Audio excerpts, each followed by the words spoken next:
So last night I got done watching the very first episode of, I guess, UQ Holder Negima 2 episode 1, which anything that's Negima related I'll watch anyway. So I was coming this with high expectations, and by the end I was not disappointed.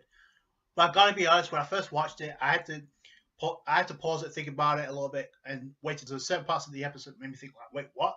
What just happened? So obviously there's a little bit of time, so now I have a chance to give you a better review. So we start off at 3A with a class of 3A alongside Negi Springfield, doing his usual quirk, his usual gag by sneezing and blowing all the girls' clothes away. That's what happened in the original Negima. I remember that.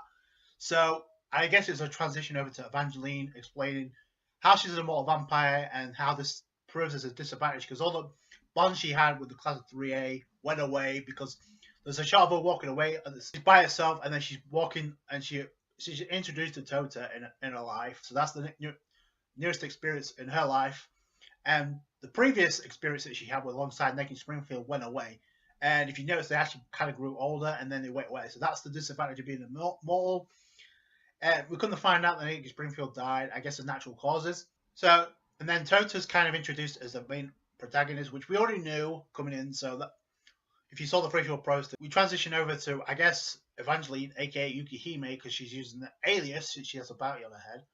She's a full-blown teacher, and whoever said you only get better with age must have been talking about Yukihime because holy crap, my god, it's like age has no disadvantage at all for Evangeline because she's turned into herself. She looks like a full-blown fitness model. So I wish I had a teacher like that in my childhood. But be that as it may, Tota and I guess a bunch of his friends learning magic trying to come up with the idea, I think, of defeating her to become stronger.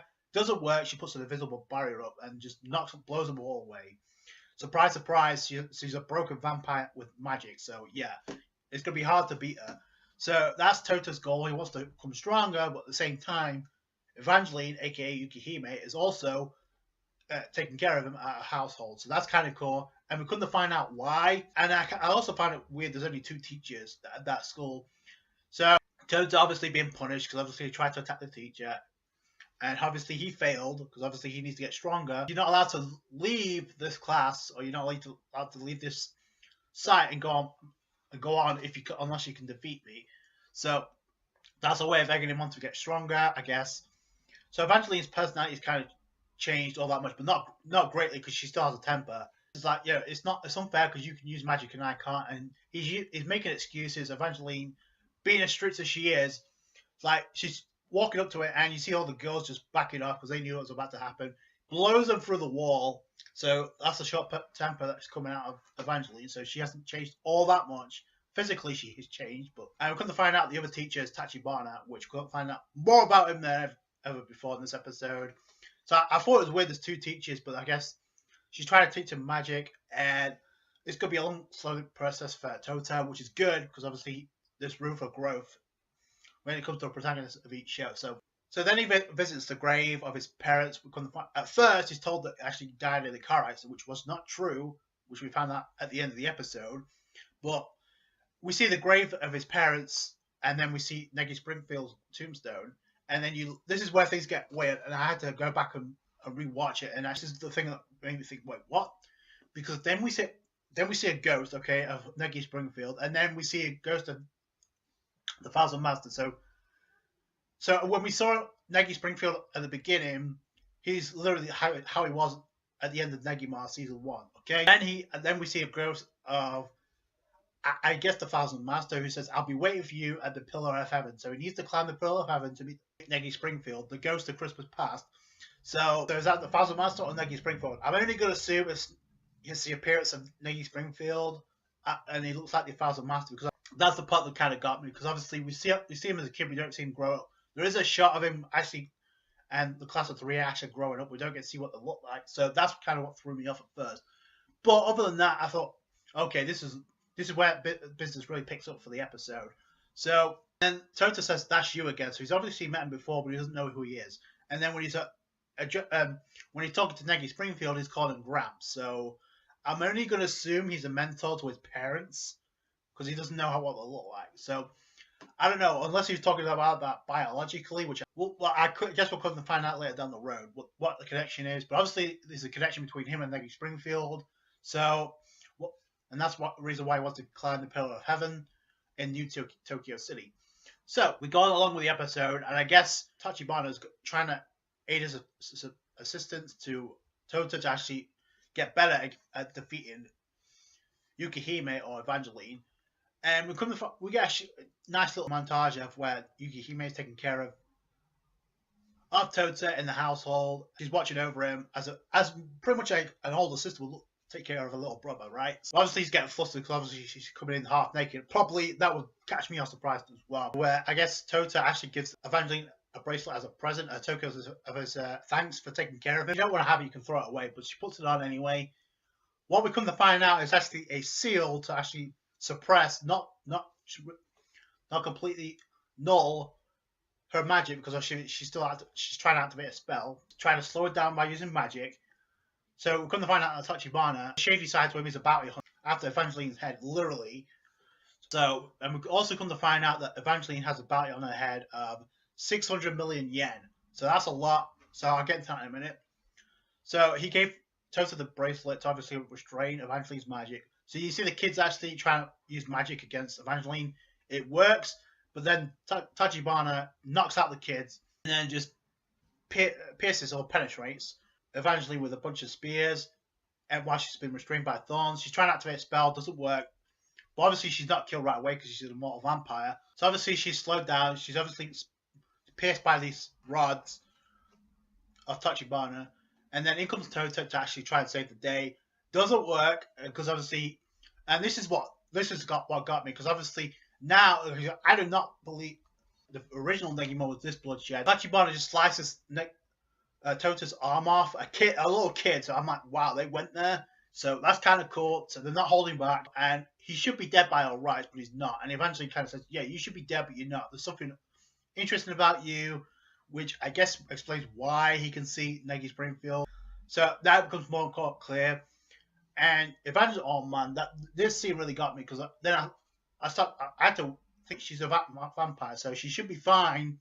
So she gets decapitated from all body parts, but especially her head. So got severed. So, and she's still able to talk to Tota. It's like, yeah, you're still alive because, by the way, I actually made you into a vampire back in the day. I turned you into an immortal vampire. They actually got killed trying to protect you. So, in order to save your life, I had to turn you into a vampire without you knowing. So, it says, I'm sorry for lying to you all this time. I know it's not a fair choice to make, to have it remain a normal human or become a monster to protect your friends and the people you care about. Makes this choice, and boy, this is where things get demonic, because he's like, Evangeline's like, drink my blood, alright, but what he does is licks Evangeline's blood that was on the road or on the floor. That scene looked full on demonic. So he goes AWOL, he turns into power up, and he's trying to land a couple of blows on Tachibana. Doesn't work at first, but then he gets a shot to the ribs and just KOs this guy. And that's pretty much the end of that. But then after that, Tota actually passes out, so he has a lot to learn about controlling this newfound power of his. So I guess that's where Evangeline comes into play.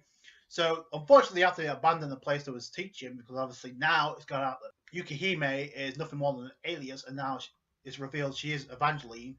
And the two questions I have is, number one, who killed his parents? Because it's clear as day somebody killed his parents, because Evangeline stumbled upon the scene and chose to save Tota on a whim, but then she couldn't appreciate him a little bit more as time went on. The 2 years went on.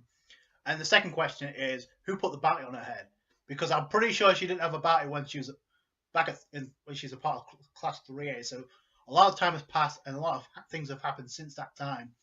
So I guess we'll find out soon enough.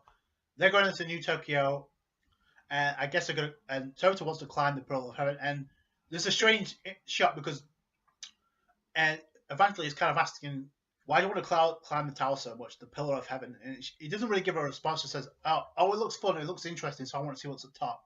So, and then they go into New Tokyo, and then you see the ghost of Christmas past, Negi Springfield again, and it says, I'll be waiting for you. So, and here's the thing with, okay, so he's a vampire, he's pretty much the same thing as Evangeline, right? So he can see Negi but as a ghost, but Evangeline can't. So that's kind of weird to me. So there's obviously something more to that. I like Tota's character because when things got really dicey and it was revealed that Evangeline kind of lied about his parents dying the way that they did. It's like, no, I'm glad I'm immortal because now I have a chance to spend eternity with you. So that was kind of cool. So, like Evangeline said at the beginning of the episode, being immortal has its advantages and disadvantages. The people you care about the most, who are not immortal or just mortal, end up going away. So you can't change that. So that's the disadvantage of being immortal. The advantage is being alongside the person you care about, whether you're blood related or not. So you can spend eternity with her. So that's kind of cool. That's pretty much where the episode ends. And I actually got a kick out of this episode. So it's great to see another version of Negima back on the air in anime format. It looks more edgy than ever, so that's good too. So I can't wait to see what happens from here. That's it from me. Thank you so much for watching. Like this review if you did appreciate that. Comment down what you thought about this episode. Subscribe to the channel for more. Catch you guys later. Bye.